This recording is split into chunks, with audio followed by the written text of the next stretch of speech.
সাইনা চ্যাটার্জি খুব অল্প সময়েই দর্শকদের মন জয় করেছেন। মাত্র 15 বছর বয়সে তাক লাগিয়ে দিয়েছে সে। বর্তমানে কোণে দেখা আলোয় লাজবন্তীর চরিত্রে দেখা যাচ্ছে তাকে। তবে অভিনয়ের পাশাপাশি পড়াশোনাও চালিয়ে যাচ্ছেন সাইনা। কিছুদিন আগেই ভালো রেজাল্ট নিয়ে মাধ্যমিক পাশ করেছিলেন তিনি। এবার পড়াশোনার জন্যই কেরিয়ারে বড় সিদ্ধান্ত নিলেন সাইনা। অনেকেই জানেন বিদেশি বোর্ডে পড়াশোনা করেন সাইনা।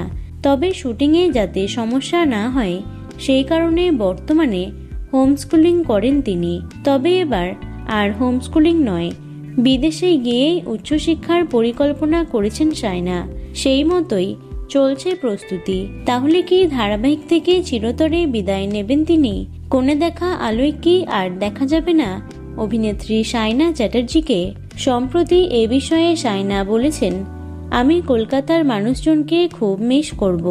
এখানে কিছু ভালো মানুষজনকে পেয়েছি, তবে সার্বিকভাবে আমি কলকাতার জীবনটা খুব মিস করব। আমি এখানেই জন্মেছি, বড় হয়েছি, ছেলেবেলা কাটিয়েছি।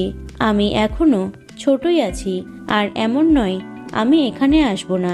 প্রসঙ্গত, ক্লাস 12-এর পর ব্রিটিশ যুক্তরাজ্যে গিয়ে উচ্চশিক্ষার পরিকল্পনা করেছে সাইনা।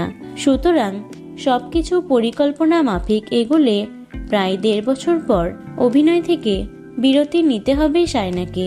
এই প্রসঙ্গে ধারাবাহিকের নায়ক অনুভব অর্থাৎ সোমরাজ মাইতি বলেছেন, ও যেখানে যাওয়ার প্ল্যান করছে আমি সেখানে গ্র্যাজুয়েশন করে এসেছি, তবে মিস তো করবই ওকে।